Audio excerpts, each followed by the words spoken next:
Bonjour à tous, merci de la confiance. Vous savez, la première chaîne YouTube à travers les mondes télé, Tchango. Vous en essayez mingi, vous avez un bino, entretien et allélo, tu as un bipo nabino. Martin n'a pas perdu les élections, il a gagné les élections. Boye bisa bango bati kapeli seki. Congolais asi à la muki. La muka asala kaba réflexion ya bien pour mboka oyo. FCC na la muka ba ebani bien. Manque à confiance déjà.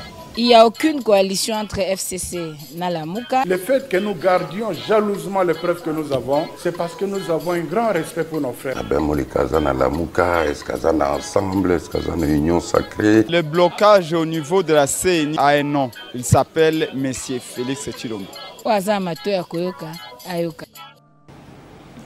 Depuis un temps dans notre pays, on ne peut pas dire que la situation est brillante. Alors que ce pays est considéré comme l'un des plus riches au monde et peut-être le pays le plus stratégique au monde en termes de minerais stratégiques.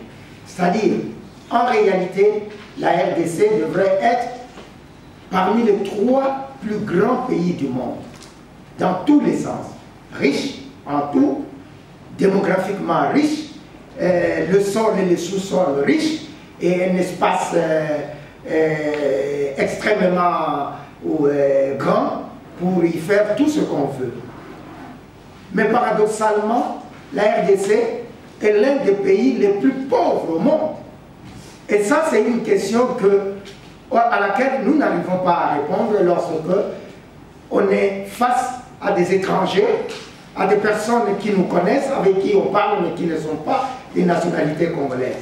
Et on se pose la question, comment ça peut se faire qu'un des pays les plus riches au monde, si pas le pays le plus riche au monde, soit le pays le plus pauvre, sinon l'un des plus pauvres au monde? C'est une question, c'est ce qu'on appellerait même une énigme, qui, je ne sais pas qui viendrait la résoudre. Mais, au-delà de tout, la RDC a une population suffisamment jeune pour prendre le relais et faire la continuité dans le bon sens. Mais il se trouve que cette jeunesse, aujourd'hui, elle semble perdue. C'est comme ça que, humblement, c'est chaque jour que nous recevons tantôt un coup de fil, tantôt une visite imprévue, et tous sont des jeunes. Pourquoi? Ils nous posent la question de savoir qu'est-ce qui se passe, qu'est-ce que nous voulons faire d'eux et qu'est-ce que nous voulons faire de ce pays. Et pour répondre à cette question, nous avons pensé qu'il fallait que l'on mélange et les vieux et les jeunes pour discuter ensemble et essayer de résoudre peut-être cette énigme qui est devenue trop pesante dans nos esprits, dans la mesure où personne ne veut y répondre et je crois bien qu'il n'y a pas de volonté de le faire. Et avec ça, il faut ajouter un élément. Et cet élément, c'est la politisation à outrance de notre société. Tout est devenu politique. Il n'y a pas un seul secteur. Il n'y a pas un Congolais qui respire et qui ne respire pas la politique. Et c'est là avec toutes les conséquences qui s'imposent. C'est là avec ce que nous connaissons nous-mêmes de cette terminologie ou de ce concept politique chez nous. En fait, c'est un mot ou un concept qui, pour des personnes prises de bon sens, est devenu un concept péjoratif. Mais nous pouvons changer cette donne. Aujourd'hui, comme hier, à chaque fois, ce sont les politiques qui nous imposent, n'est-ce pas, l'orientation de notre société. Mais à chaque fois qu'ils imposent l'orientation de notre société, et croyez-moi, ils ne le font pas pour notre intérêt, pour l'intérêt de la société. Ils le font pour leur propre intérêt, pour l'intérêt de leur pouvoir ou pour l'intérêt de leur gain pécunier. Et aujourd'hui encore, même si ce n'est pas le sujet de notre rencontre, on venait de nous imposer un autre débat qui est purement politique, c'est-à-dire le débat sur la Constitution. Alors nous avons pensé que, regardant l'impact que cela fait dans la société, l'intérêt que les gens y mettent, nous avons pensé qu'il y avait un danger qui planait. Alors il fallait que l'on réfléchisse et que l'on pense ramener le débat, la situation à sa place réelle. Pourquoi est-ce que nous, la société civile, nous, jeunes, nous, la société scientifique, nous devons toujours être à la traîne des politiques? Et nous avons pensé qu'il fallait déplacer le débat. Et déplacer le débat serait de quitter ce que nous appellerons une forfaiture, c'est-à-dire on nous amène un débat qui en réalité n'est à notre sens ou n'a à notre sens aucun impact sur ce que nous vivons aujourd'hui, parce que nous avons considéré que la situation, ce n'est pas moi qui l'ai dit, cela est dit du sommet de la République jusqu'au dernier citoyen, s'il y en a vraiment un dernier. Il est connu que le pays va mal. Et s'il va mal, c'est dans tous les sens. Le pays est agressé par de forces étrangères, le pays est agressé de l'intérieur, nous vivons une gouvernance que l'on ne sait plus décrire, des détournements, des vols, des deniers publics, mais qui sont défendus par leurs voleurs, et ces voleurs sont protégés par ce qu'on appellerait une justice, s'il y en a encore, parce que le premier d'entre nous l'a décrit comme il l'a décrit, et la personne qui est en charge de veiller à la justice de notre pays l'a décrit encore plus dramatiquement. Donc, comme pour dire, il n'y a pas de justice. Mais sans justice, quel est ce pays qui survivrait? Donc, nous avons pensé qu'il était temps de déplacer le débat. Au lieu que nous suivions la voie des politiques qui mettent un débat qui n'est en fait que pour préserver leurs intérêts, parce que les uns, voulant, pourquoi ils sont taxés de cela, voulant trouver voies et moyens pour se pérenniser au pouvoir, et les autres voulant y accéder ou accusant les premiers groupes, ou cherchant à empêcher les premiers groupes à pouvoir rester au pouvoir ou continuer en tout cas, et dans ce que l'on pourrait appeler, si on était dans ces débats, comme une violation des textes fondateurs de notre nation. Alors nous avons pensé que c'est un débat qui n'apporte ni le grain de riz sur notre assiette, ni la sécurité à l'est de notre pays, à l'ouest de notre pays, ni ne va ramener toute cette population active de notre espace centre.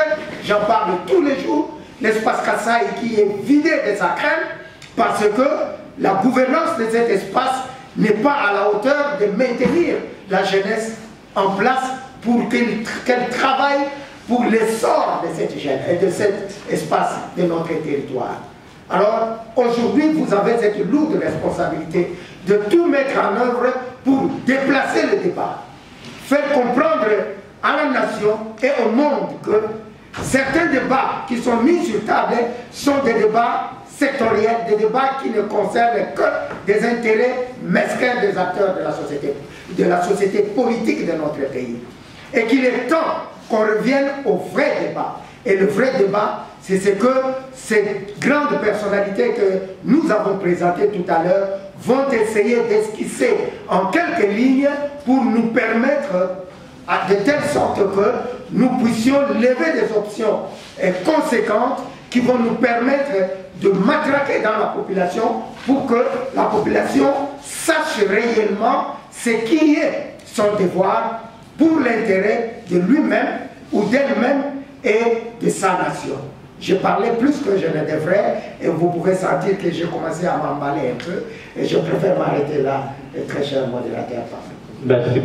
Parce qu'il s'agit de problème de la jeunesse, c'est l'une des raisons qui a pesé sur ma conscience pour que je vienne.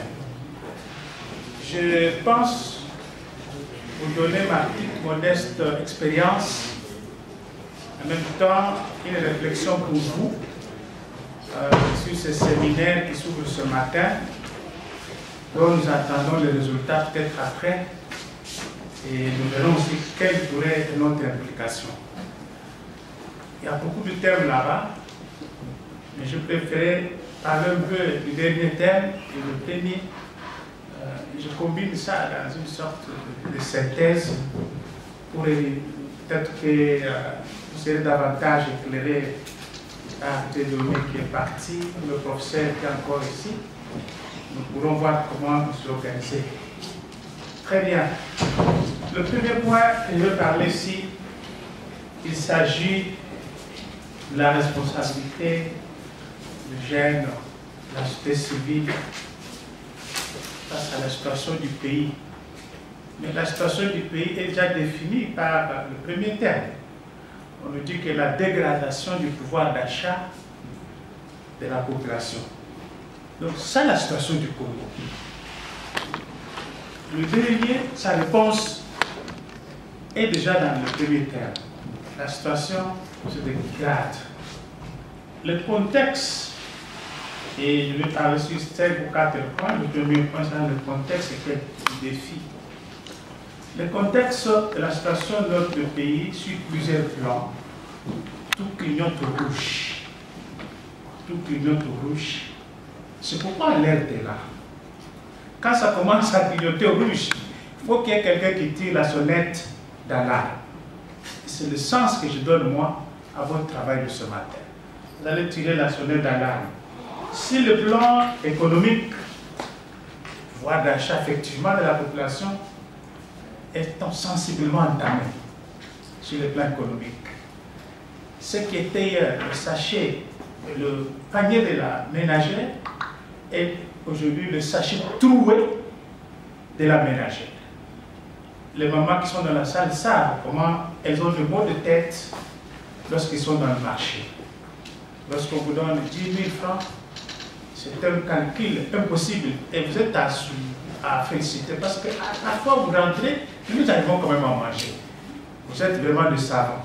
Avec des choses très modiques, mais vous arrivez quand même à nous nourrir. Je me pose la question, est-ce qu'il n'y a pas une autre économie qui a de se mettre en place? Est-ce qu'il n'y a pas une autre économie qui a de se mettre en place?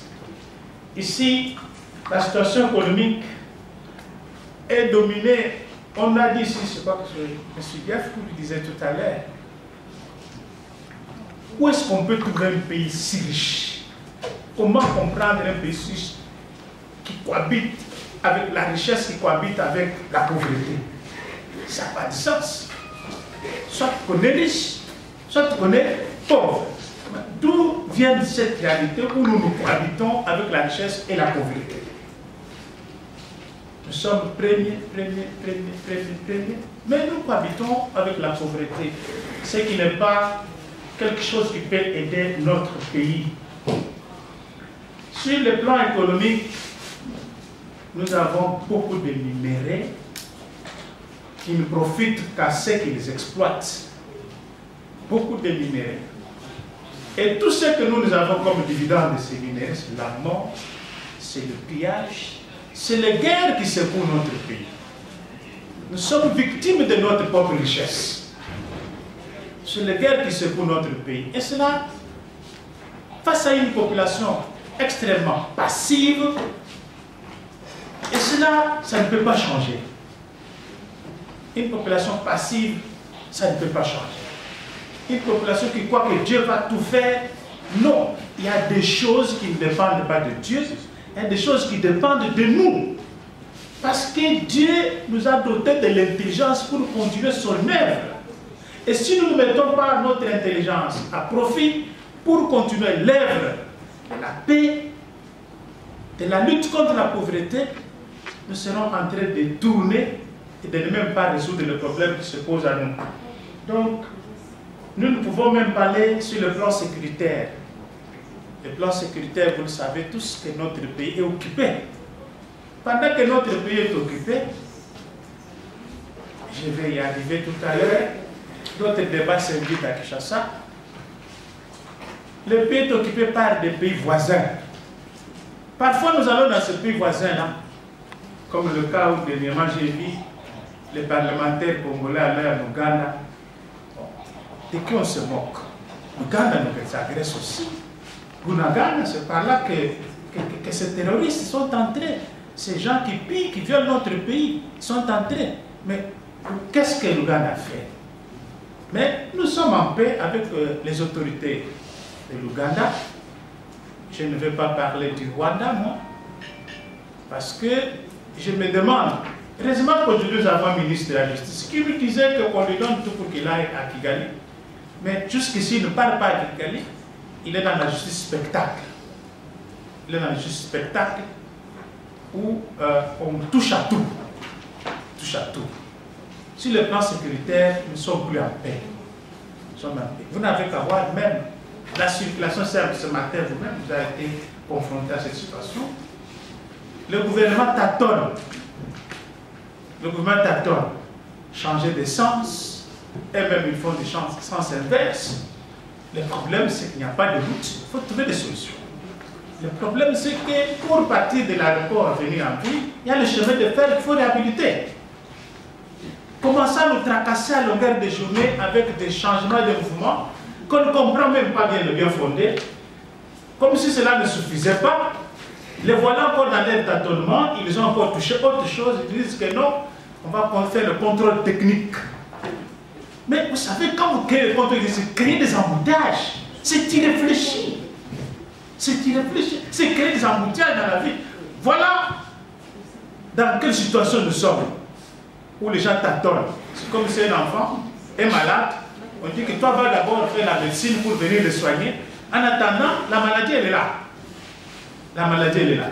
Donc il y a ce tâtonnement-là qui, par moment, commence à nous inquiéter. Je vais parler de la gouvernance de la République.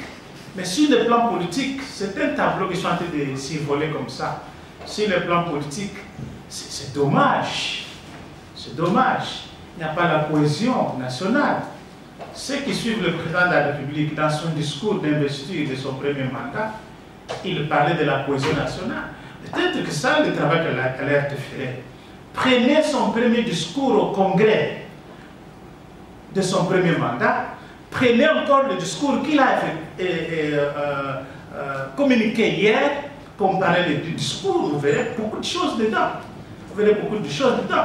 Prenez son discours d'investir au premier mandat, prenez encore son discours d'investir au deuxième mandat, vous comprendrez où est-ce qu'on est en train de nous amener. Où est-ce qu'on est en train de nous amener?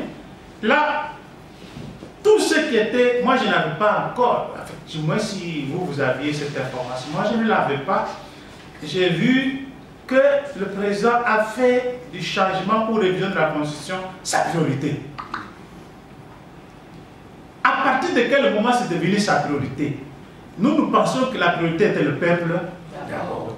Mais comment on abandonne le peuple d'abord?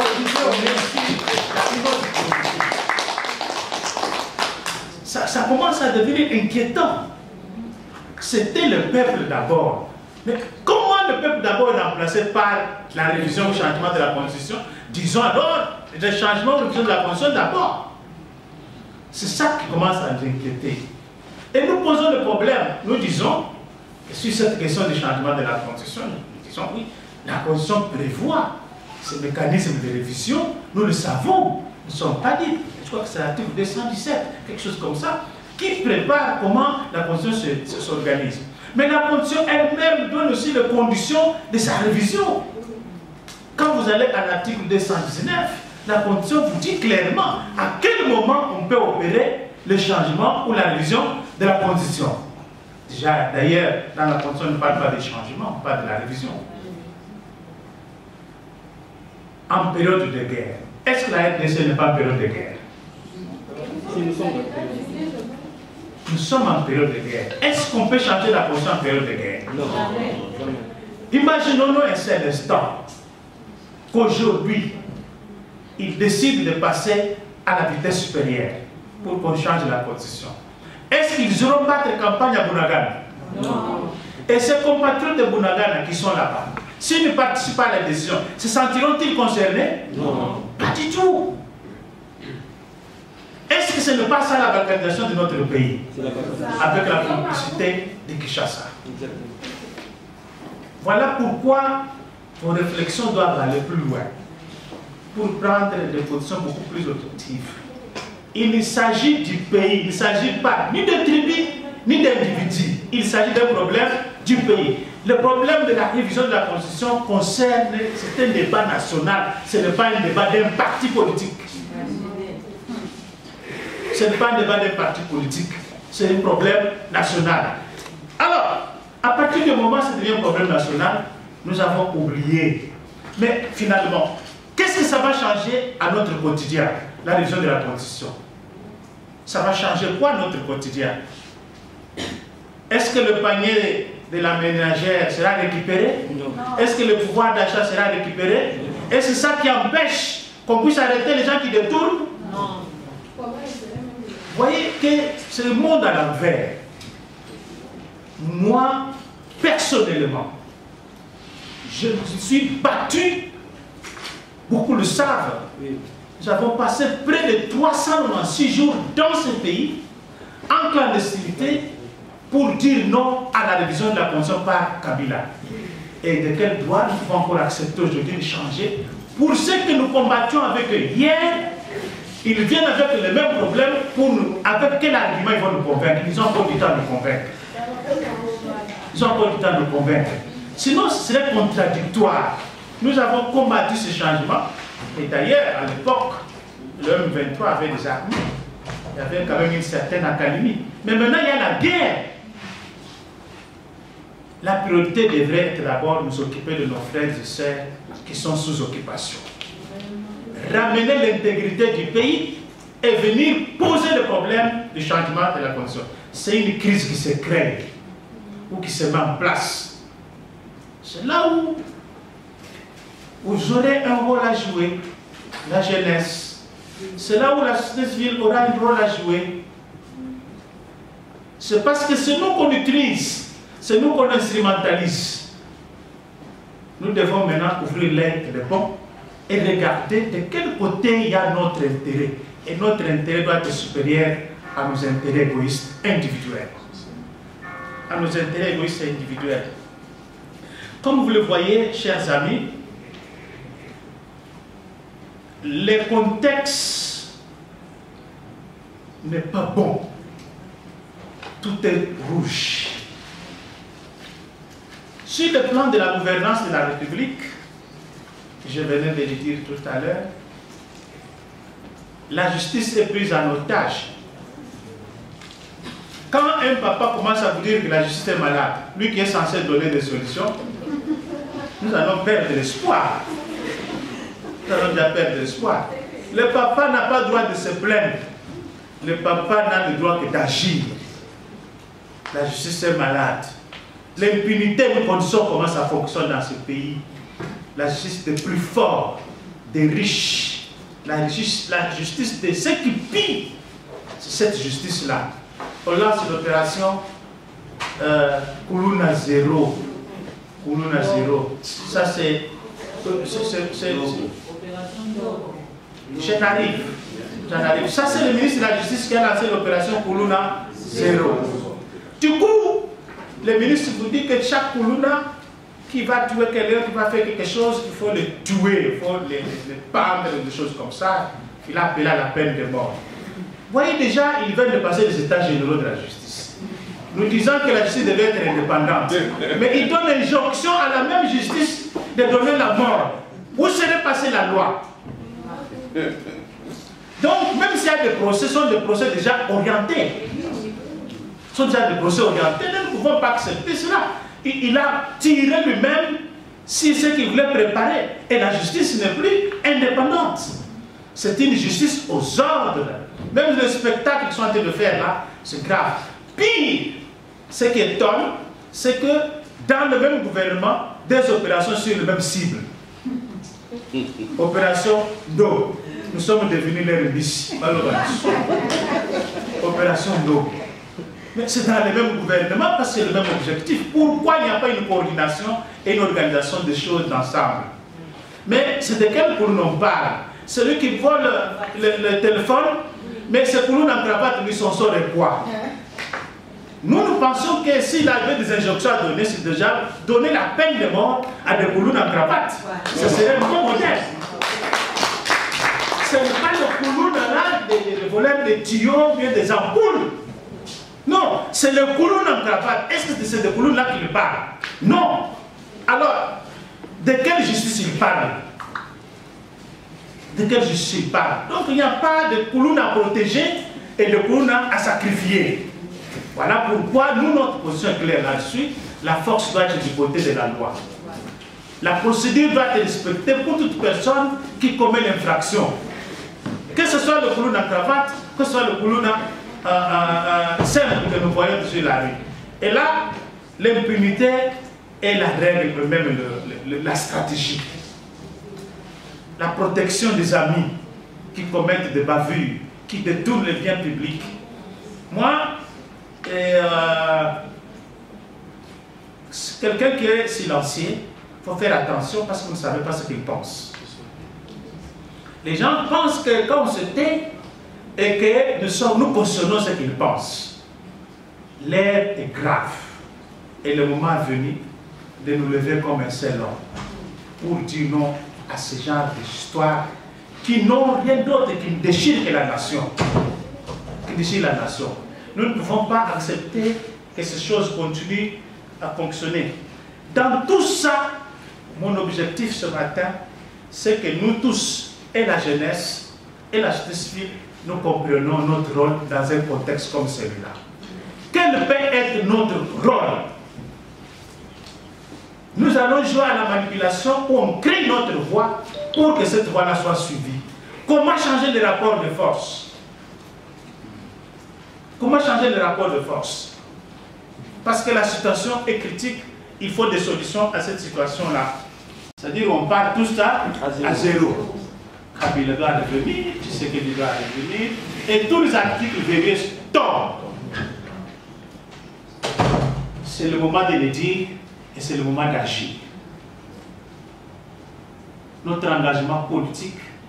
Ici, quand nous parlons là, ce n'est pas parce que nous on veut les remplacer. Mais le système de gouvernance doit être impersonnel, qui donne la chance à tout le monde. Comme vous, comme moi, comme quelqu'un d'autre, il peut jouer parce que les règles sont respectées et tout le monde peut y arriver.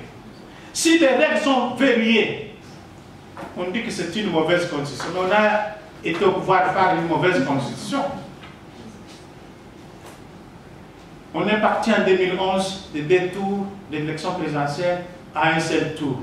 Ça devait être une préoccupation quand on arrivait.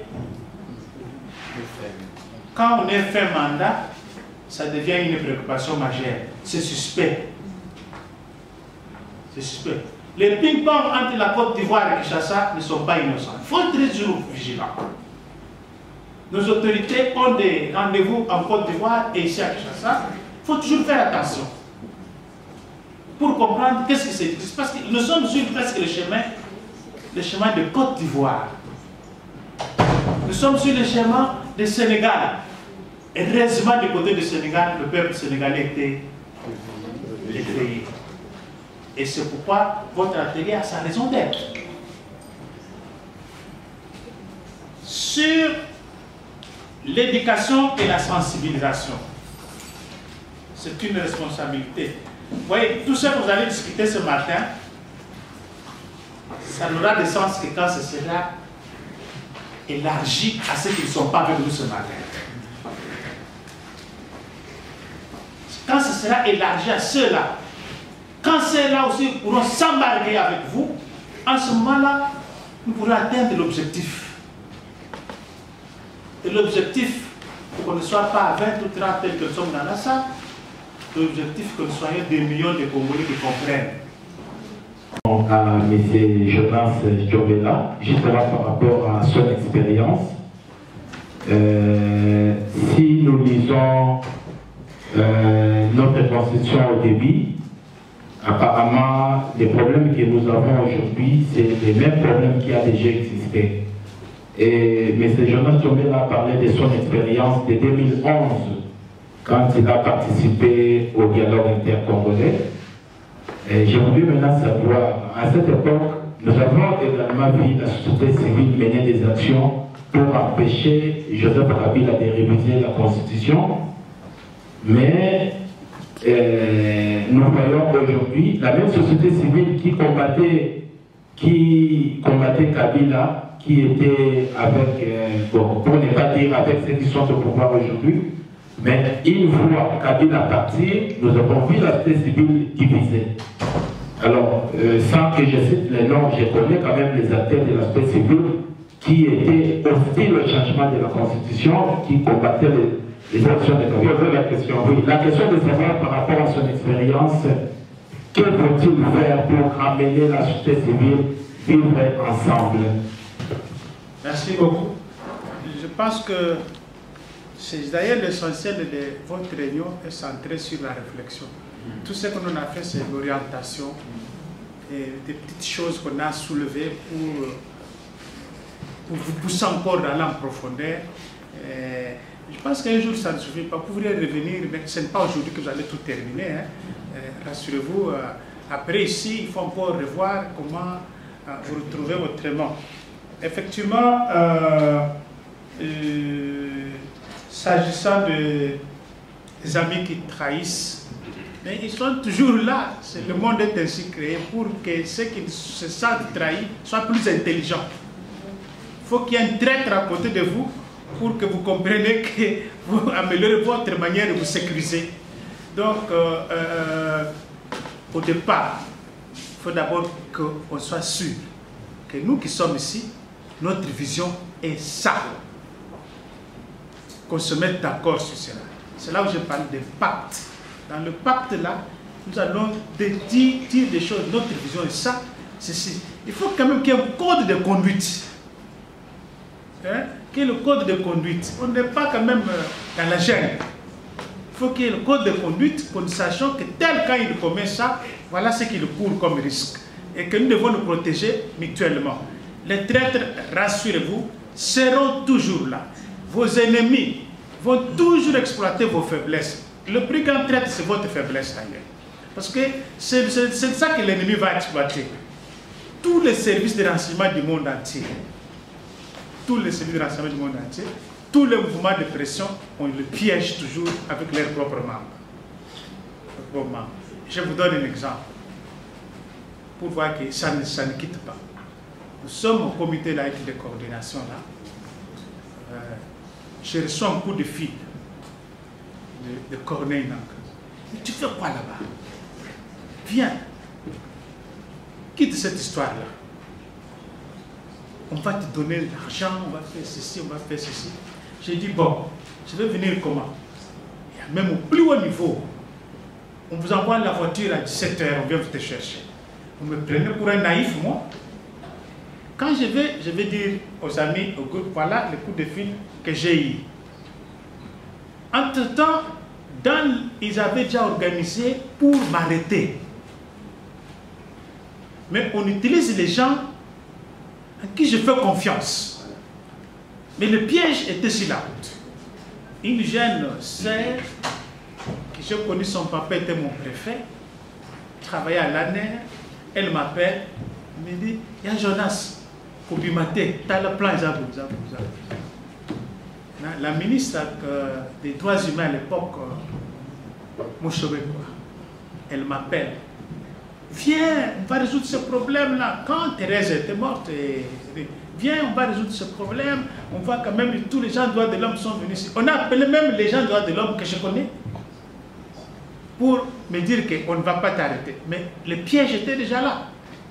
Et aussi, ne savaient pas que dans leur milieu, Dieu parle toujours aux gens. Hein? J'étais sauvé par la fille. Et quand la réunion s'était organisée pour me prendre, un magistrat militaire qui était là-bas, c'est un ami avec qui j'étudie. Mais il ne savait pas. Il m'appelle, il m'a même indiqué, voilà, on va te mettre. Dit, ok, j'ai dit à la ministre, je vais venir, je suis en route. Ils m'ont attendu. Mais tu es où? Bon, vous pouvez commencer, je prendrai les résultats même quand je vais arriver. Mais je ne suis jamais parti. Mais qui a fait tout ça? Parce que je parle très bien avec Madame Chebekwa. on l'utilise.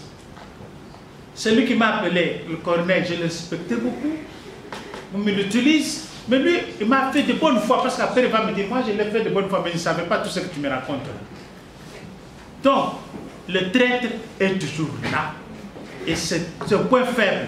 On va toujours prendre un faible, un homme, dans ta famille. C'est là où on va te piquer. On ne va pas aller loin. Mais c'est ce que moi, j'ai insisté ici, la sincérité, la solidarité, ne pas trahir l'autre. Pas trahir l'autre. Ça doit être des valeurs, des vertus que vous devez cultiver entre vous. Et de comprendre pourquoi vous êtes venu dans cette salle. Pourquoi vous venez dans une salle comme celle-ci pour trahir un autre? J'étais là-bas, il t'a insulté, il t'a dit ceci, il a dit des choses comme ça compliquées. Non. Vous aussi, en vous engageant dans la lutte, il y a des risques que vous prenez. Qui ne risquent rien. Ce n'est pas le traître là que vous serez peut-être trahi. Je suis convaincu qu'avec la partie que j'ai suivie, mon frère et mon ami Jonas Tchombela a déjà tout développé, mais ça ne peut pas m'empêcher quand même de faire un regard croisé sur les rôles de la jeunesse ou de la société civile dans l'état de la nation. Alors, qu'est-ce qu'il faut parler? Je n'ai pas un exposé magistral, mais je crois que je veux parler de l'expérience vitale. Je veux parler de ce que nous vivons et de ce que nous pouvons faire. Quand on parle de la jeunesse, on ne va plus rentrer dans les définitions, dans les concepts que c'est les Nations Unies qui parlent des tranches d'âge, ceci, cela, mais on a trouvé quand même un mécanisme de pouvoir coupé pour de dire que la jeunesse, c'est l'état d'esprit. Et donc, parce qu'on peut trouver un jeune de 24 ans, mais qui est amorphe plus que quelqu'un que je ne veux pas citer, le prof Colombo ici, qui est toujours bouillant et qui a marqué l'histoire du pays dans plusieurs activités. Et donc, je pense que la jeunesse, il faut le prendre. Moi, je préfère me limiter en termes de parler de l'état d'esprit. Si on prend la définition en termes de l'âge, ça pose problème. Il y a la définition de l'ONU, il y a la définition liée au fonctionnement physiologique, donc il y a autant de définitions, mais je crois qu'il faut parler de l'état d'esprit de chacun de nous, de ce qu'il peut faire évidemment, sans oublier cette donne où on parle de quelqu'un qui est encore fort, quelqu'un qui a encore la vivacité, quelqu'un qui a encore plus d'énergie, quelqu'un qui a encore plus de l'avenir.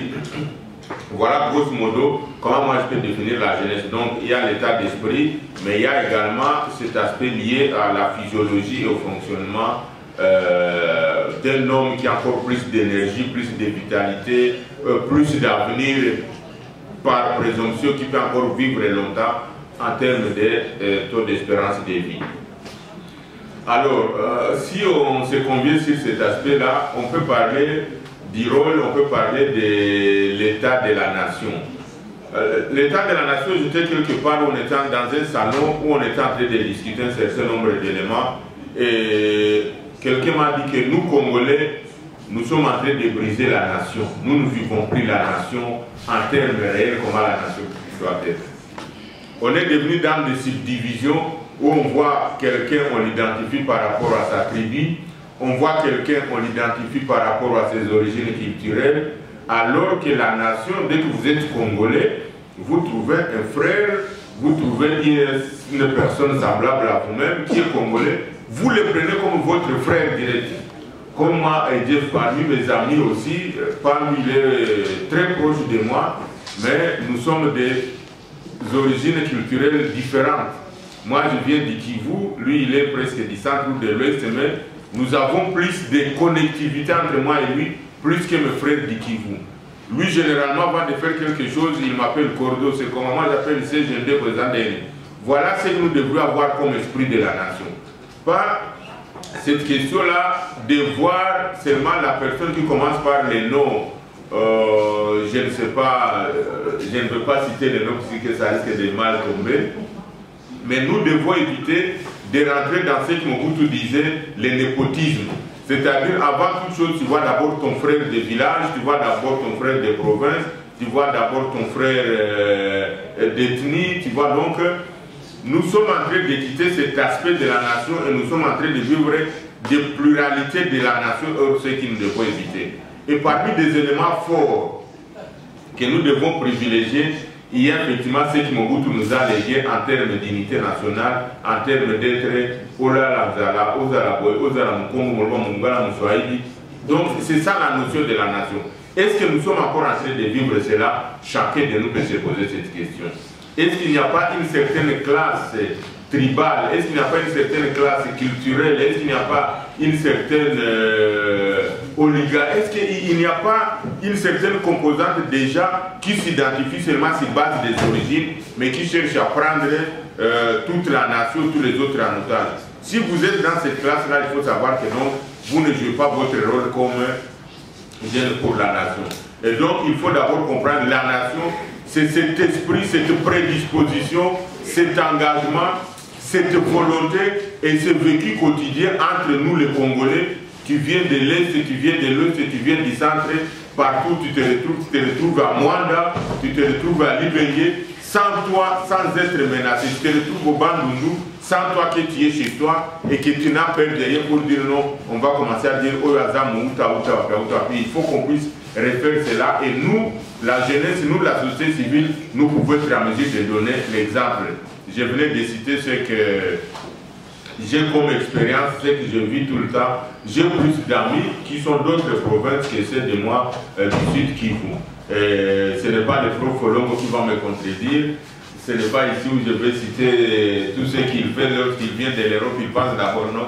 Moucha, qu'est-ce que j'amène pour toi? Alors qu'il est du Kassai, il est du centre, c'est Moutetela bien connu, fort, mais qui pense à son frère qui vient du Kivu. Et donc, voilà ce que nous devons faire. Nous devons éviter de baser nos relations, de baser nos avantages, de baser ce que nous pouvons faire sur base d'ethnie. Nous devons nous considérer que la nation, c'est vraiment quelque chose de plus profond que nous devons préserver et surtout l'unité nationale. Je l'ai toujours dit plusieurs fois, parmi les éléments que Mobutu nous a légués, vraiment, il faut toujours garder cette valeur de l'unité nationale et d'être Zaïwa ou Congolais selon l'époque et ça nous renforce et ça nous aide.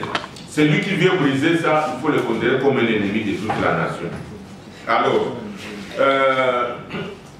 par rapport à la situation actuelle, qu'est-ce qu'on a comme problème dans ces pays? Quel est l'état de la nation que nous avons? Je crois que chacun de nous sait le voir déjà. La jeunesse ou la société civile, je suis convaincu que Jonas l'a pas. La société civile n'a jamais été un contre-pouvoir, mais c'est un contre-pouvoir, n'a jamais été un anti-pouvoir.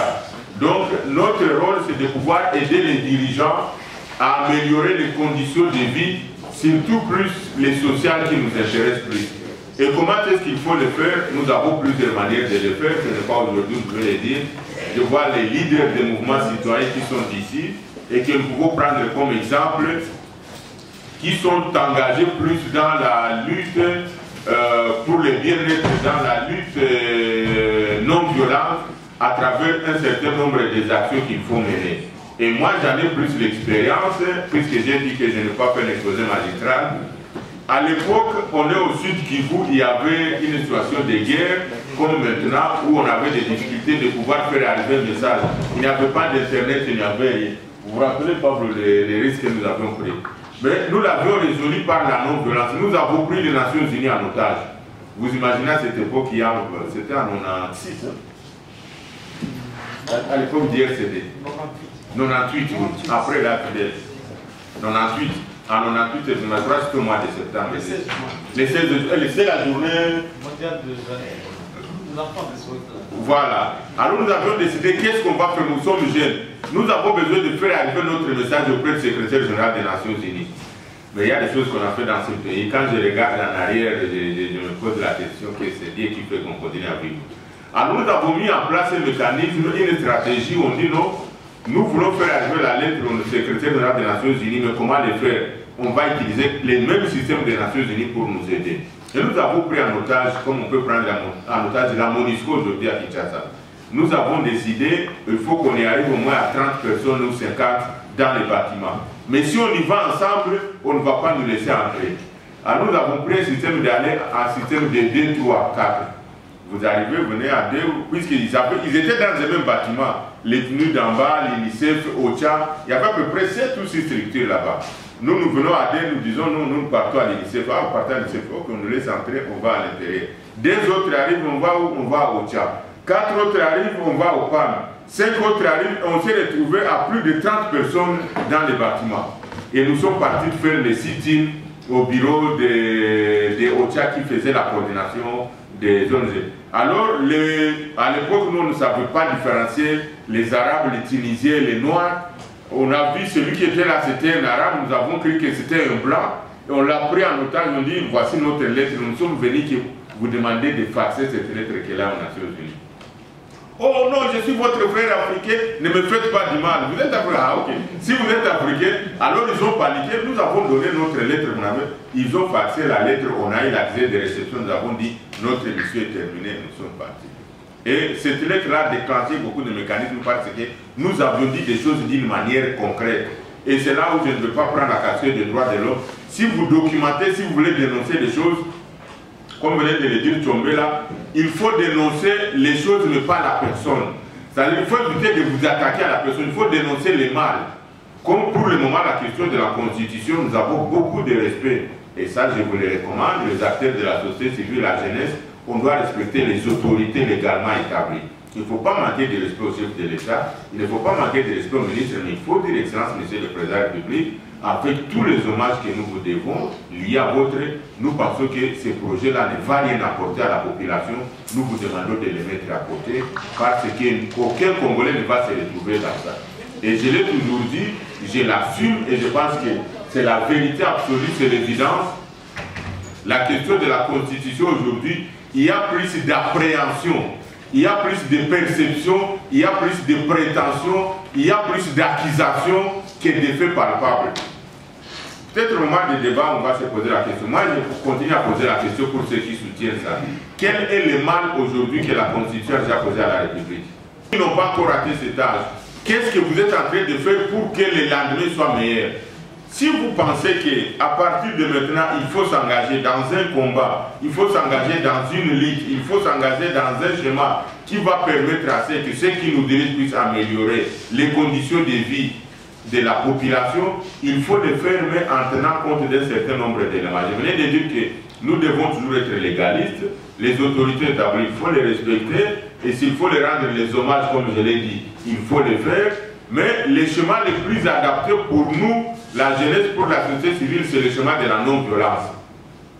Et le chemin de la non-violence, je crois, il a déjà apporté beaucoup d'éléments. Il a déjà apporté beaucoup quand on regarde dans l'histoire, quand on regarde dans le vécu quotidien. Et si on peut prendre comme modèle. Et moi, je dis, un jeune qui arrive à un certain âge, mais qui n'a pas marqué l'histoire d'une manière ou d'une autre, qui n'a pas préparé son avenir, c'est un jeune qui est en train d'échouer. Raison pour laquelle il faut prendre un certain nombre de leaders comme référence, ceux qui se sont engagés dans la lutte non violente, ils sont connus sur cette terre des hommes. Vous avez des gens comme Martin Luther King, quand il a commencé, il n'avait pas plus de 35 ans. Vous avez des gens comme Gandhi, quand il a commencé, il était autour d'une quarantaine d'années. Vous avez quelqu'un qui est proche de nous et qui est congolais. Vous c'est qui? Lumumba. Qui connaît l'âge de Lumumba? Hein? Combien? 31. Lumumba est moins âgé plus que nous ici. Et il est décédé avant plus que nous. Donc vous voyez, à ce moment-là, ils étaient des jeunes, comme je l'ai dit dans la définition, quelqu'un qui a encore plus d'énergie, quelqu'un qui a encore plus de vivacité, quelqu'un qui a encore une longue vue plus que les autres. Qui c'est nous? Moi je sais que je suis à un certain âge, mais les autres c'est moi qui dois tout faire. Donc, si vous prenez tous ceux qui ont marqué l'histoire du pays, ou ceux qui ont marqué leur propre histoire, ce sont des gens qui ont agi à l'âge de la jeunesse. Ils n'ont pas attendu d'avoir 50 ans, 60 ans. Puisqu'à ce moment-là, on commence à réfléchir. Ah, Nazan a 5 bananes. Je fais comment si je pars à cette heure, ces enfants vont. Ça devient l'obstacle pour nous, les doyens, pour nous, les âgés. Les jeunes ont encore plus d'énergie, plus de pouvoir. Si on les suit à un moment donné, nous, on a fui à l'époque, on est parti, on nous a offert, c'est vrai, les droits d'exil, mais on a refusé. Mais on a fait la possibilité de se masquer les soirs. Tu prends les chapeaux, tu mets, tu enlèves la veste, tu sors avec un tricot, tu peux arriver chez Dieu, tu dis, Martha, n'est-ce pas pour Ganga parler de l'onazo là.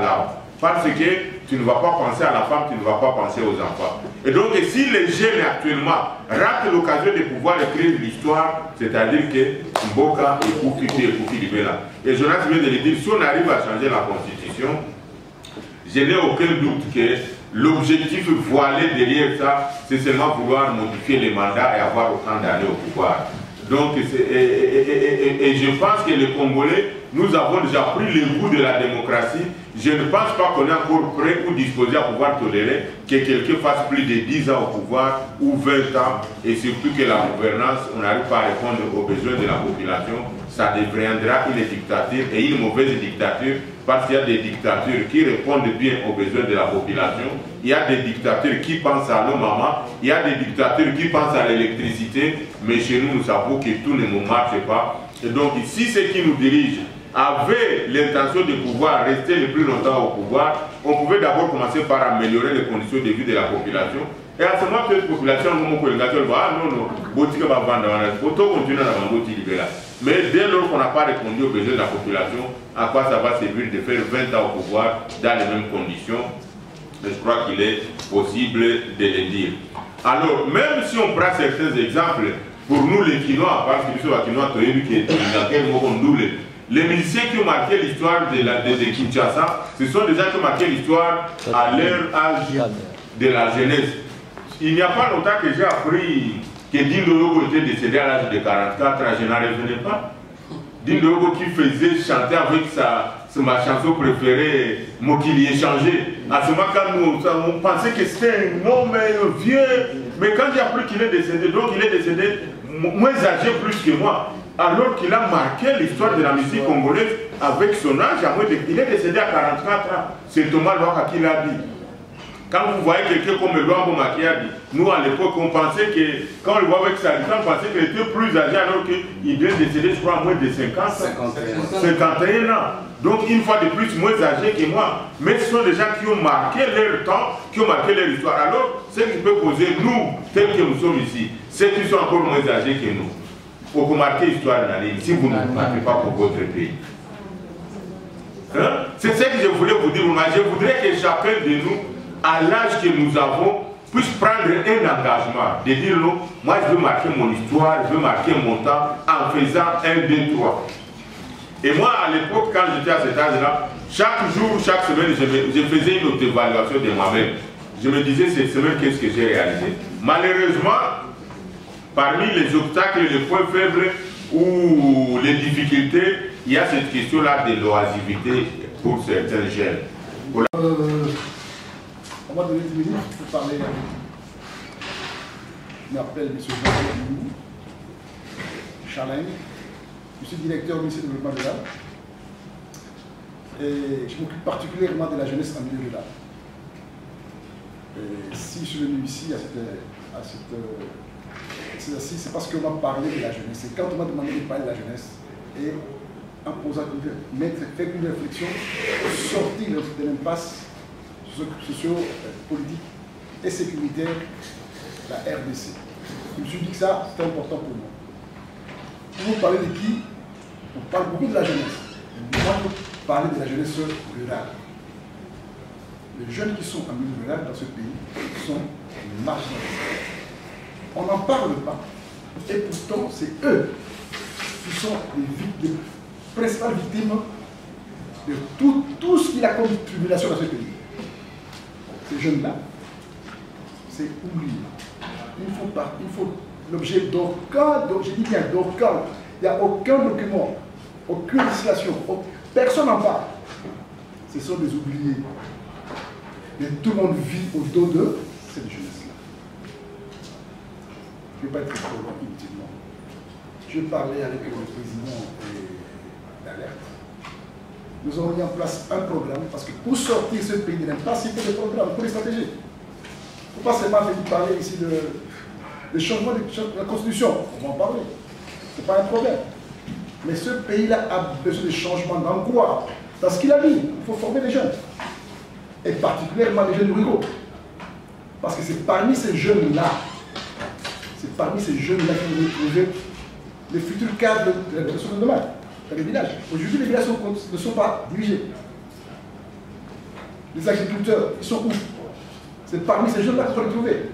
Le pays a des besoins de consommation. On doit manger, on doit vivre. Pas avec les textes. On doit vivre avec des programmes qui en mobilisent le plus possible les jeunes en milieu rural.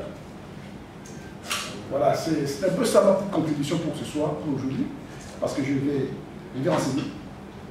Je vais parler avec le président du groupe, n'est-ce pas?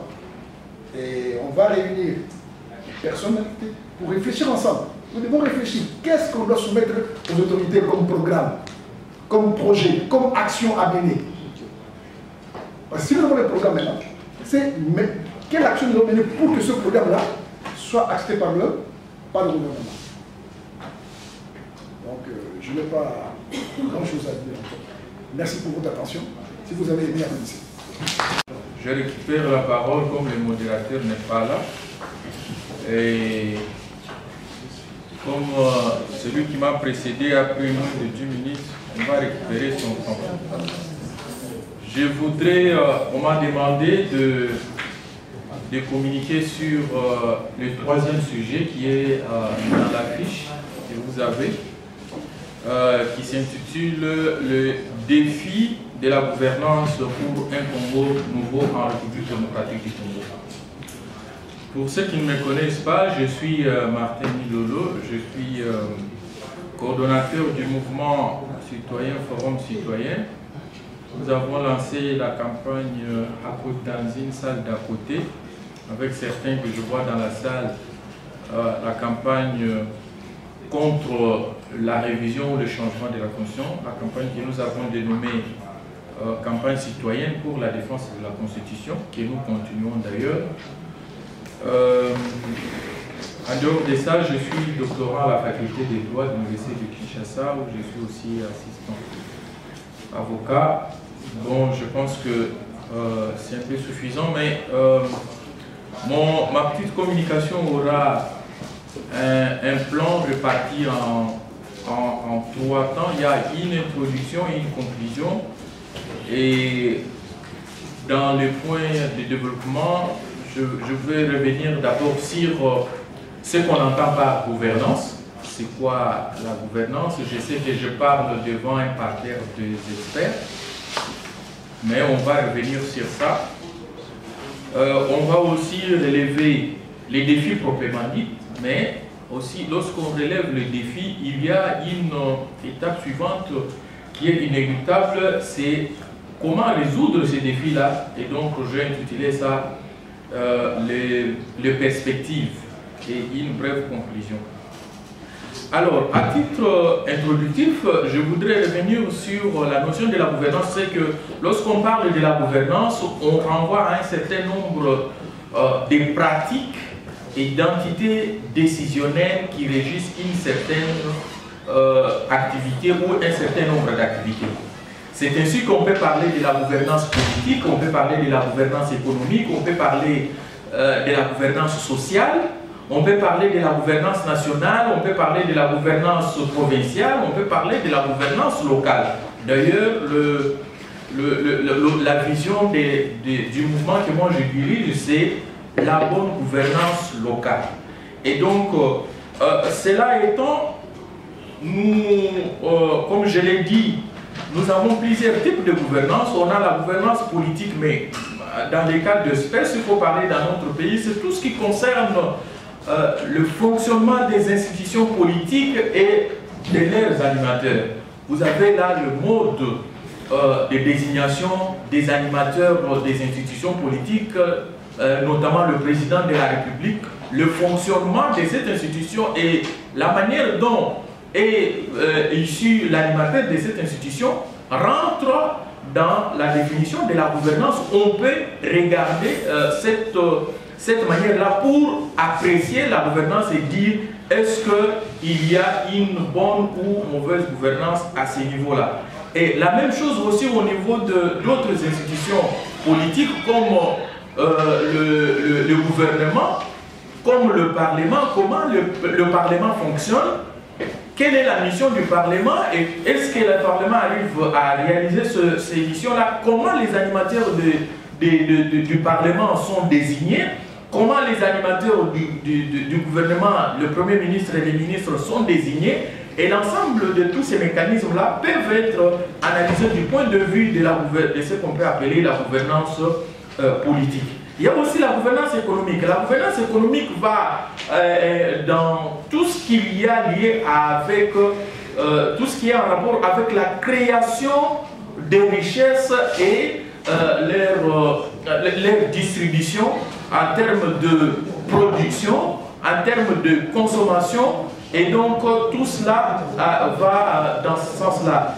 Mais aussi en termes de gestion des finances qui peuvent être ici, comme c'est en rapport avec l'État, et donc on s'attelle plus au niveau de la gestion des finances publiques, et donc tout ce qui concerne la manière dont est gérée ces finances-là peut être analysé du point de vue économique. Et donc on parle là de la gouvernance économique.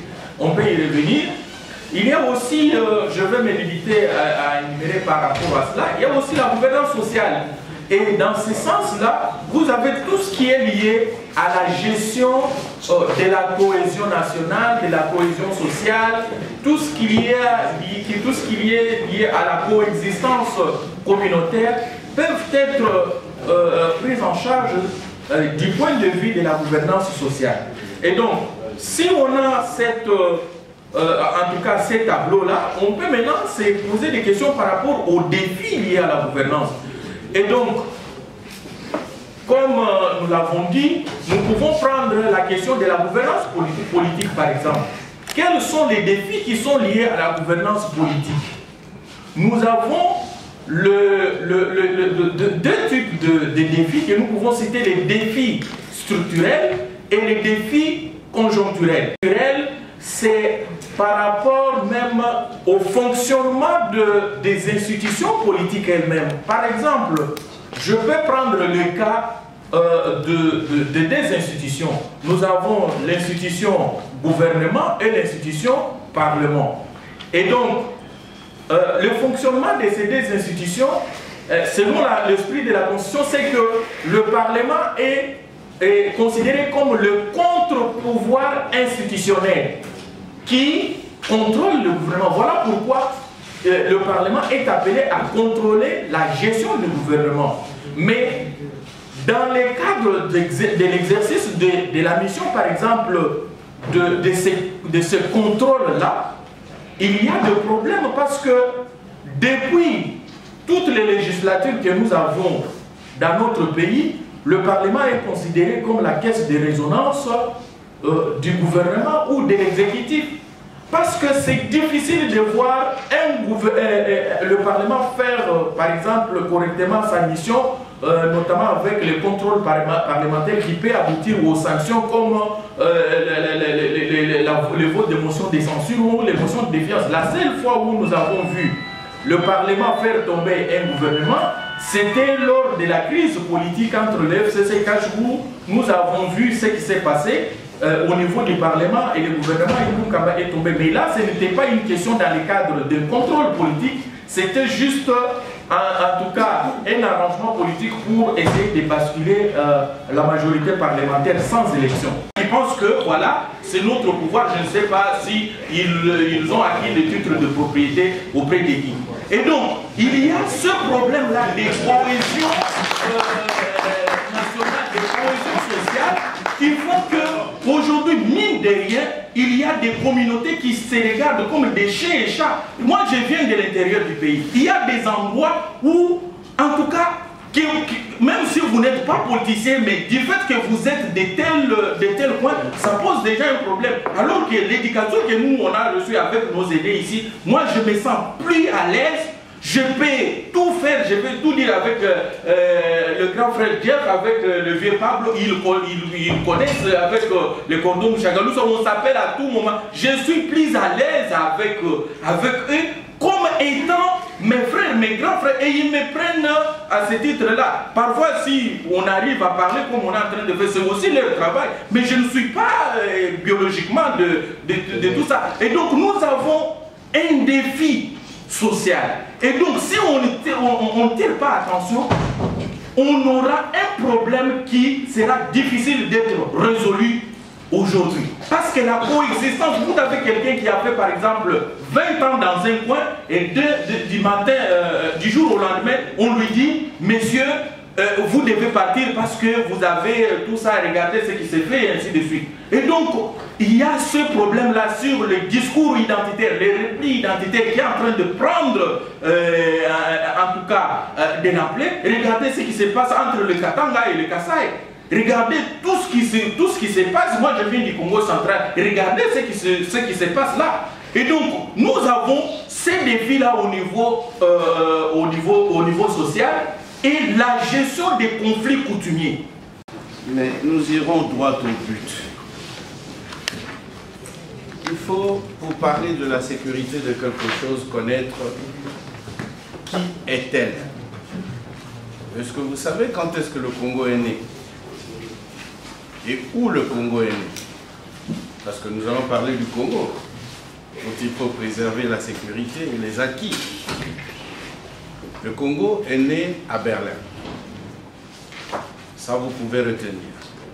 Et c'est à cause du Congo que toute l'Afrique a été morcelée. Deuxième chose que vous pouvez retenir, c'est parce que lors de la première mondialisation, l'industrialisation a été faite autour de caoutchouc et qu'on a découvert que dans le bassin du Congo, il y avait énormément de caoutchouc. Et donc c'est à cause de vous, de votre pays, que l'essor industriel a vu le jour dans ce monde. Soit dit en passant, c'est toujours le Congo avec ses minéraux, les Chikolobwe, par le canal de la femme du roi, qui entretenait je ne sais pas quelle relation avec Albert Einstein, qu'on a découvert que M. Nagelmakers, devenu grand commerçant en Belgique, il y a des supermarchés, qui n'était qu'un commissionnaire agent de la GKO à l'époque. Et donc qui a découvert l'uranium de Chikolobwe, qui a mis fin à la Deuxième Guerre mondiale. Voilà la deuxième action sécuritaire de l'existence du Congo. N'eût été le Congo, Dieu seul sait que serait devenu le monde au jour d'aujourd'hui. Et la troisième chose, c'est que c'est avec le Congo que tout ce que vous voyez comme la flambée de la technologie actuelle voit le jour. C'est à cause de nos minéraux et que l'on découvre, ça a battu le record du tableau de Mendeleïev, il faut le refaire. Ça a battu le record, on ne sait plus combien de milliers de produits regorgent notre sous-sol. Et c'est toujours à cause de nous qu'on a repris les explorations de la Lune et consorts.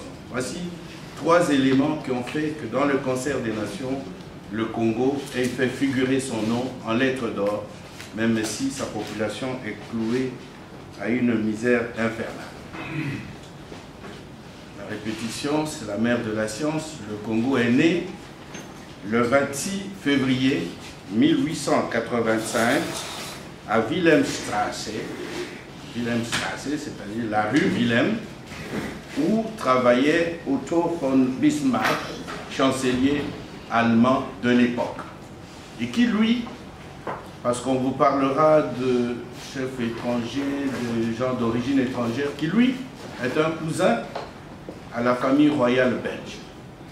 La Belgique, d'où je viens, et où j'étais le directeur du service de la population, donc le chef de la sécurité et le reste.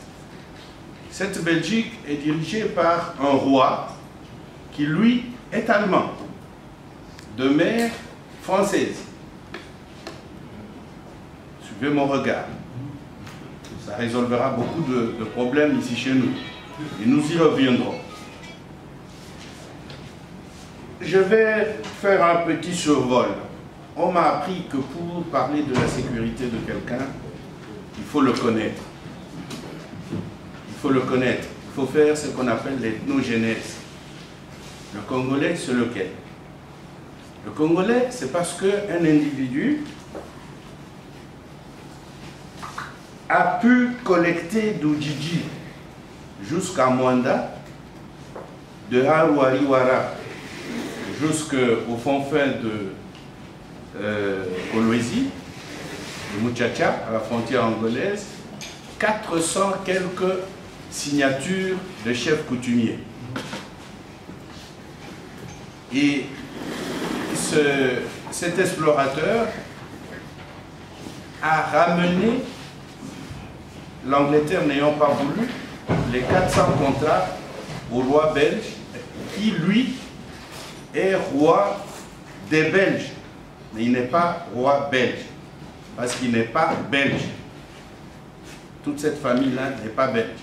Ils sont de Saxe-Cobourg-Gotha et de mère française. Saxe-Cobourg-Gotha, donc Berlin.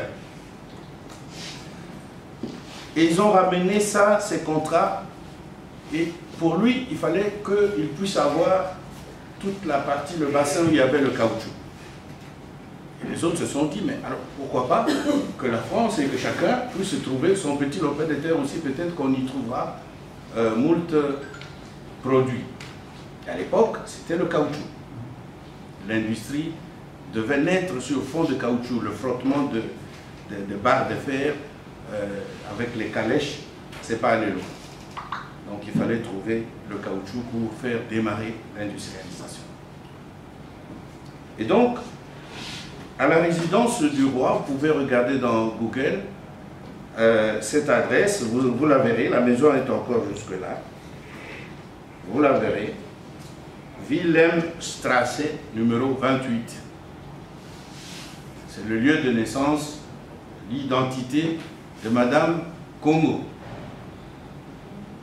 Et quand on l'a partagé, les États-Unis ont dit, tiens, on ne va pas vous laisser tout seul, mais si vous n'arrivez pas à faire fonctionner la machine, mettez-nous comme étant des réservistes pour reprendre l'affaire. Donc, dès le premier jour, le corridor d'Obito, vous avez entendu parler, les États-Unis étaient toujours là, dès le premier jour. Si vous n'arrivez pas à faire fonctionner, donnez-nous cette partie-là. Non pas comme étant une colonie, mais en tout cas, une des parties des États des États-Unis. Vous savez que la France a Mayotte, qui se trouve en Afrique, de Guadeloupe, de ceci, dans plusieurs continents. Donc à l'époque, c'était faisable. Alors, le roi des Belges en 1908 avait des problèmes d'argent avec les banquiers qui lui ont prêté de l'argent, et puis beaucoup plus que l'église protestante anglaise a découvert le scandale où on a coupé les bras, et l'église s'en est en tout cas offusquée au point de demander même la pendaison, le mot est lâché, du roi belge pour crime contre l'humanité. De 1885 à 1908, ça faisait 10 millions de morts. Pourquoi je raconte tout ça? Aux hommes intelligents, on parle toujours à des mimos et vous comprendrez. Donc, quand je quitte, je vais faire 2-3 petits survols. Vous êtes déjà intelligents, ça ne sert à rien de rentrer dans beaucoup de détails.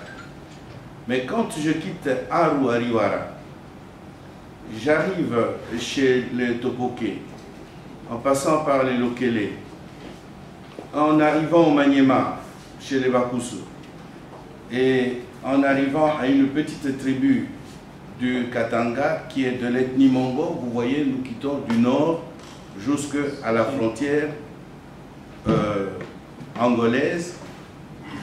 Je vous parle là de l'ethnogenèse du Congo pour parler de la sécurité. Il y a des fondamentaux. Vous devez comprendre certaines choses que l'on ne vous dit pas. Donc quand vous quittez le nord comme ça, vous arrivez jusqu'au fond fin de Muchacha, vous trouvez l'ethnie Mongo qui est là. Je peux vous donner même des noms de ces tribus-là qui constituent cette ethnie-là. Et comme par hasard, quand vous quittez Bolobo, vous savez, les Balobos sont Mongo. Vous arrivez au Maïndomba, Kundo, Bolian, Tomba, Basengele, Basakata et consorts. Ça fait 32 ans que je vis en Belgique. Et ce sont des données qui sont immuables. Vous passez par Idiofa. Les Bambunda sont Mongo aussi. Ah, vous êtes Mumbunda. J'espère qu'on vous a dit par les parents. Et beaucoup de gens pensent qu'ils sont des Bakongo parce que parlant le Kikongo est à l'État. Ce qui est faux. Donc vous commencez ici à Bolobo. Nous sommes en train de passer vers l'Est, jusqu'à passer par les Bachilele, les Bakuba, les Batetela, les Bakusu, après les Bakusu jusque chez les Babembe, donc les Néhémi Mouilanja, les Papa Loetia et consorts. Ils sont locuteurs, ils habitent avec les Mouchagaloussa, mais attention, c'est des Mongo locuteurs swahilophones. Ça, c'est l'ethnogenèse du Congo. Je vous ai commencé par Haliwara jusqu'à arriver à Muchacha. Et je repris maintenant à partir de Kinshasa, ici, Bolombo, jusqu'à arriver à côté de l'île Idjui, donc au fond fin de Bukavu là-bas, où vous retrouvez les Babembe. Vous avez une croix qui divise le Congo, qui, comme par hasard, en constitue l'épouvantail contre sa balkanisation.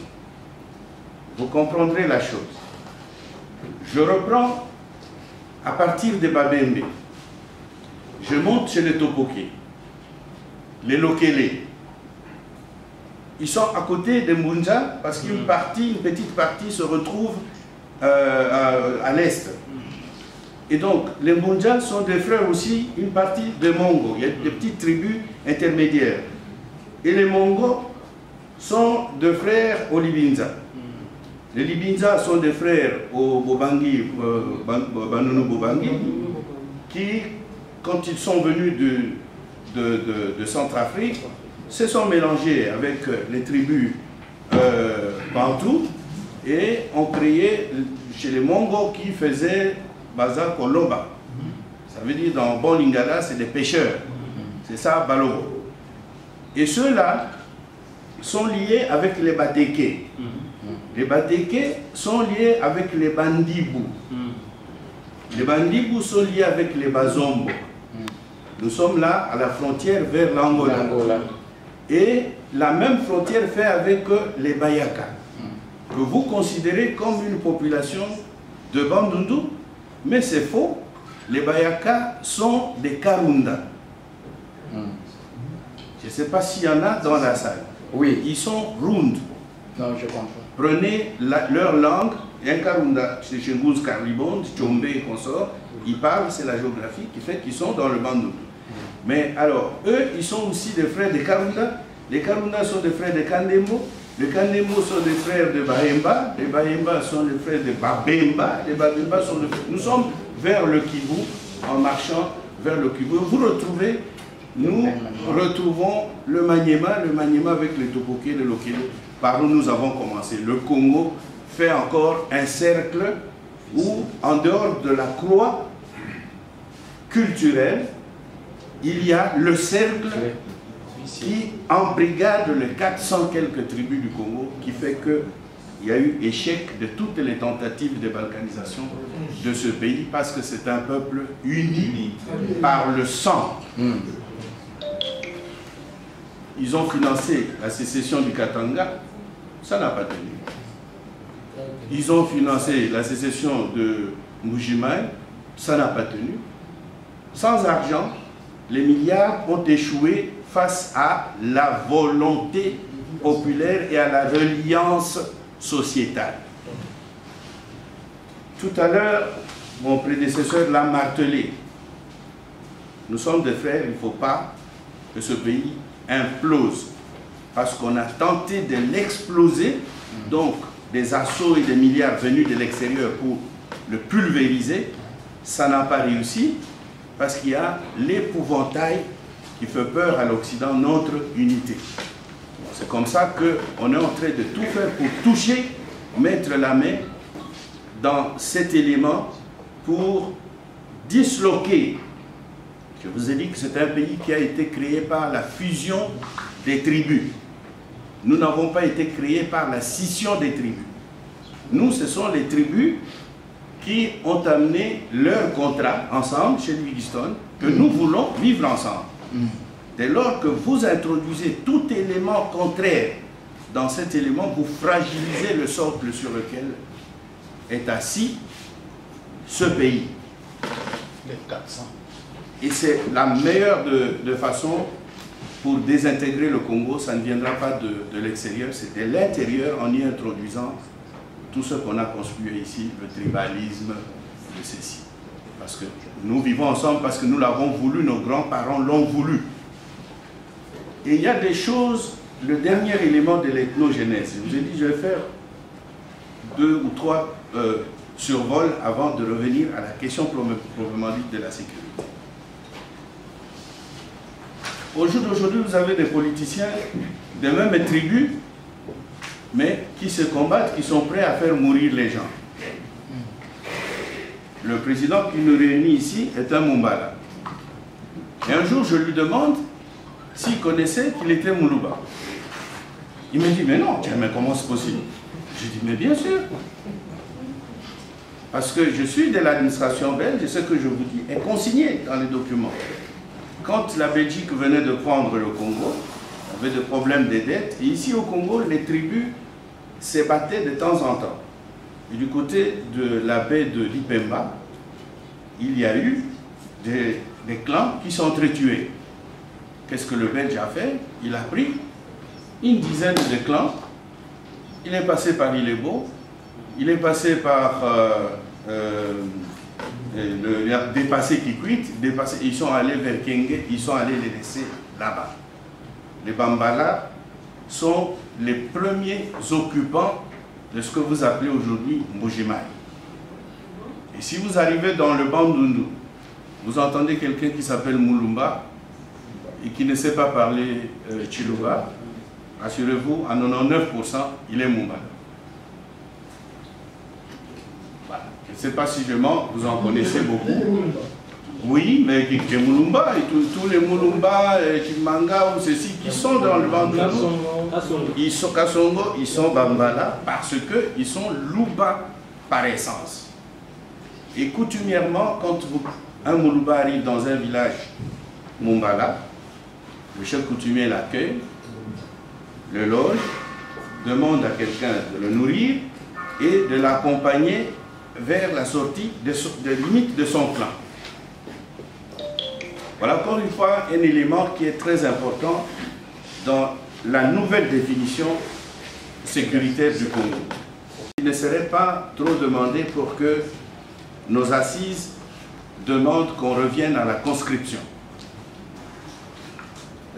C'est-à-dire que d'un certain âge, passé un certain âge, tout le monde doit avoir fait une année dans l'armée et tout le monde en ce moment-là sera quelque part dans le registre des réservistes et donc pourra un jour porter l'arme et faire feu comme dans les règles de l'art, plutôt que de recruter des Kuluna, c'est-à-dire des voleurs à qui on remet l'arme. Et le Kuluna vous lui remettez l'arme, mais c'est pour qu'il parte rançonner, il devient ripou. Donc pour corriger la chose, je pense, je plaidais pour que nos assises retiennent que l'on, parce que notre jeunesse, je vous ai dit de 15 à 45 ans, elle est perdue. Donc si nous pouvons sauver la chose, ah ben sauvons la chose, maintenant, dès maintenant, illico presto, il faut que l'on revienne à la conscription. Moi qui vous parle, sauf mes 2 derniers enfants, l'aîné est un ingénieur dans l'armée anglaise, il est capitaine. À 18 ans, tous sont passés par l'armée en Belgique. Il n'y a plus de conscription, mais je l'ai voulu volontairement. L'aîné a dit, quand il a fini l'université, je rentre dans l'armée, mais pas ici, je pars en Angleterre. Et je pense que si je dois quitter le monde, ils sauront que chez papa, il peut y avoir du beurre, mais que dehors, ça peut chauffer, que je dois préserver la maison, que je suis le garant de la sécurité de mes enfants, que je peux mourir pour une cause qui est noble. Donc, comme première solution, c'est ça. Je plaide que l'on puisse créer au niveau, renforcer les services de sécurité. Créer des unités qui sont conséquentes dans les services de sécurité. Au jour d'aujourd'hui, la sécurité au Congo, c'est Azanan, Azamolba. Ah, Keba Baluba Balinga Bisote. Balingi Ote Yozinan. Parce qu'il y a une génération où, tout à l'heure, vous avez entendu quelqu'un, il vit avec l'autre et il demande, mais t'es de quelle tribu en plus? Parce que nous, on n'a pas grandi comme ça. Moi, j'ai appris le tribalisme à l'université.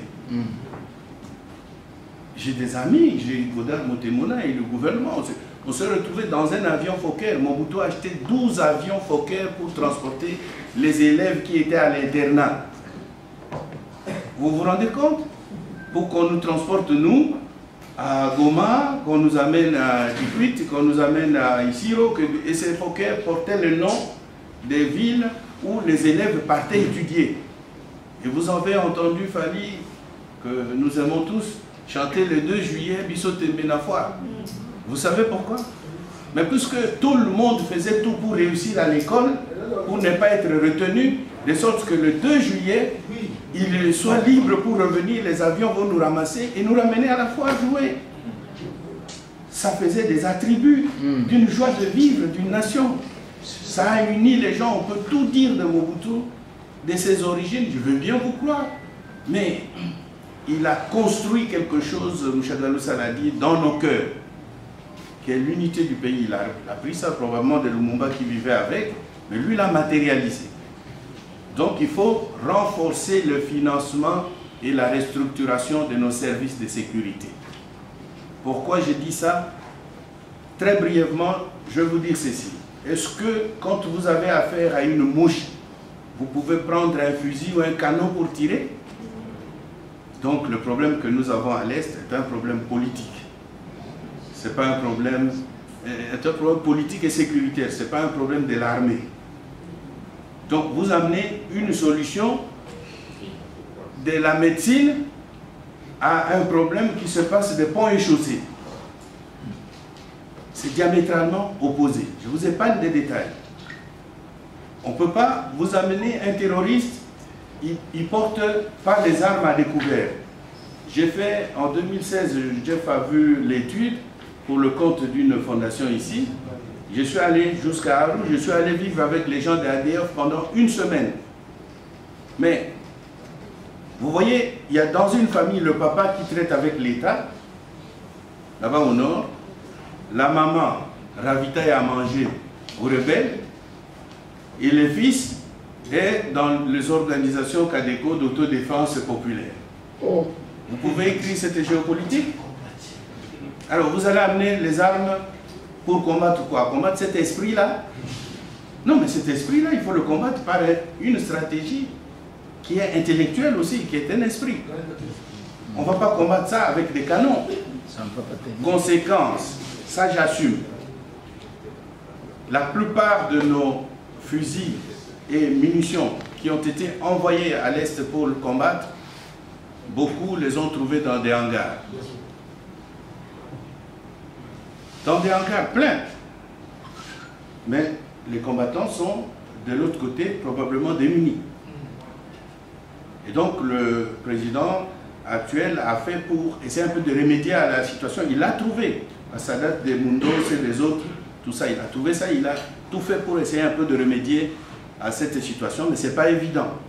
Parce que la sociologie de la sécurité indique que c'est un problème qui est purement politique, si pas sociologique.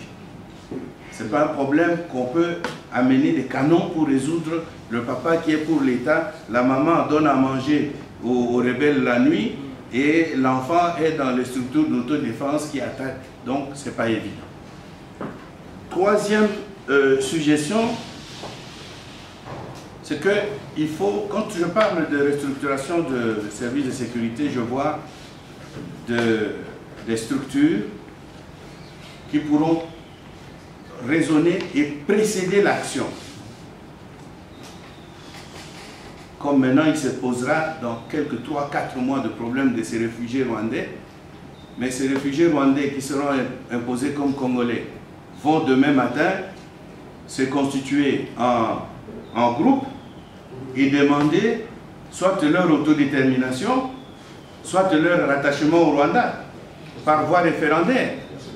Mais parce que on a remplacé au ministère chargé de la sécurité des inconscients en lieu et place des ignorants, eh bien, nous allons payer demain matin les contre-coups de cette ignorance d'aujourd'hui.